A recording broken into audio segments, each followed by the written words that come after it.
사무엘이 이르되 너희는 아말렉 사람의 왕 아각을 내게로 끌어오라. 아각이 즐거이 오며 이르되 진실로 사망의 괴로움이 지났도다. 내 칼이 여인들에게 자식이 없게 한 것 같이 여인 중 내 어미에게 자식이 없으리라. 그가 길갈에서 여호와 앞에서 아각을 찍어 쪼개니라. 이에 사무엘은 라마로 가고 사울은 사울 기브와 자기의 집으로 올라가니라. 사무엘이 죽는 날까지 사울을 다시 가서 보지 아니하였으니 이는 그가 사울을 위하여 슬퍼함이었고 여호와께서는 사울을 이스라엘 왕으로 삼으신 것을 후회하셨더라. 여호와께서 사무엘에게 이르시되 내가 이미 사울을 버려 이스라엘 왕이 되지 못하게 하였거늘 내가 그를 위하여 언제까지 슬퍼하겠느냐. 너는 불에 기름을 채워가지고 가라. 내가 너를 베들레헴 사람 이세기로 보내리니 이는 내가 그의 아들 중에서 한 왕을 보았느니라. 내가 어찌 갈 수 있으리이까. 사울이 들으면 나를 죽이리이다. 사무엘은 불순종한 사울을 대신해서 결국 자신의 손으로 전쟁을 마무리 짓습니다.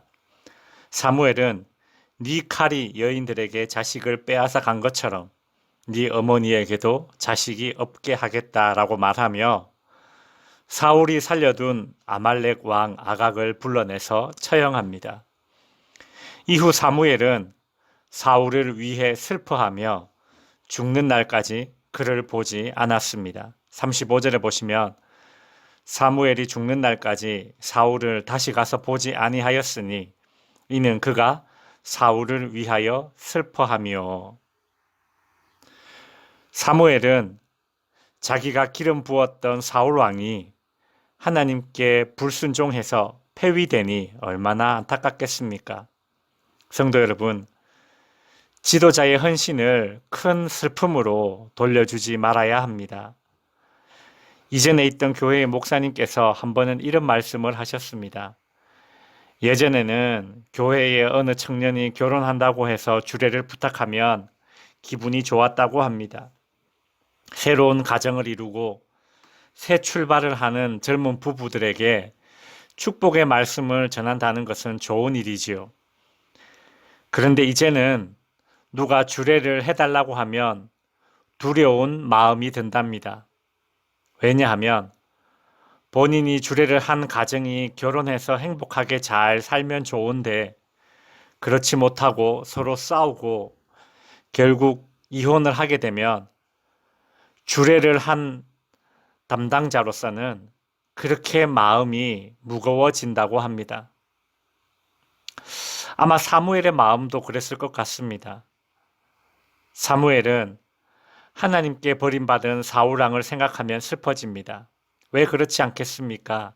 자신의 손으로 기름 부어 세운 왕인데 인간적인 감정이 남아 있었겠지요. 사울을 대하는 사무엘의 이런 마음은 성경에 기록되어 있습니다.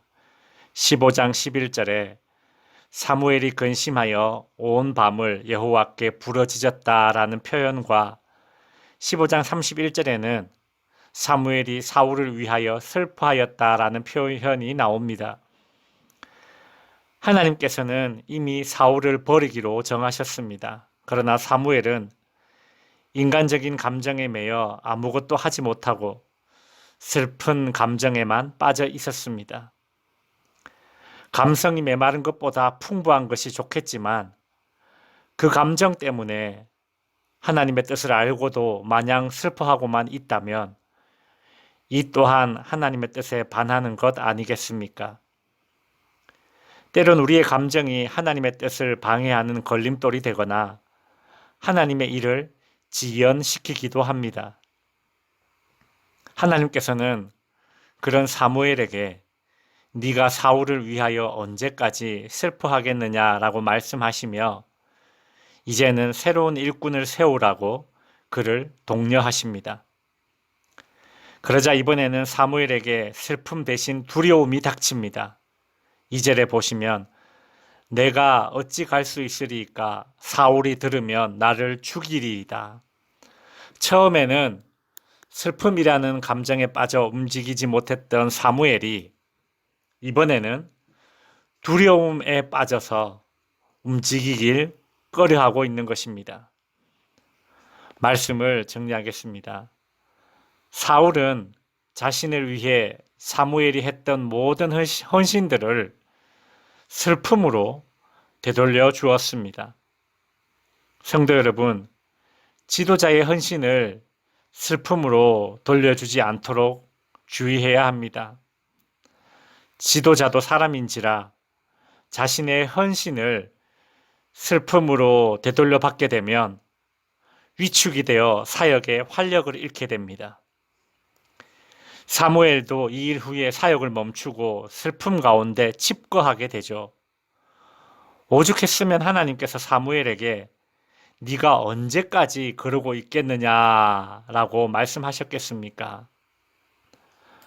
말씀에 순종함으로 지도자에게 슬픔이 아니라 기쁨을 주는 것이 복입니다. 사무엘은 하나님의 뜻을 알지만 그 뜻을 준행하는 데 방해가 되는 요소가 있었는데 그것이 바로 인간적인 감정, 슬픔과 두려움이었습니다. 우리에게도 이 두 감정은 우리가 하나님의 일을 하려 하거나 앞으로 나아가려 할 때에 우리의 발목을 잡는 것들이 될 수 있습니다. 인간적인 감정에 매여 하나님의 일을 지연시키는 부분은 없습니까? 그 감정이 하나님의 뜻을 방해하는 걸림돌이라면 그 자리에서 속히 일어나야 할 것입니다. 내 감정에 젖어 어물쩍거리지 않고 하나님께서 정하신 뜻을 속 시원하게 이루어드릴 수 있는 성도님들이 되시길 바랍니다.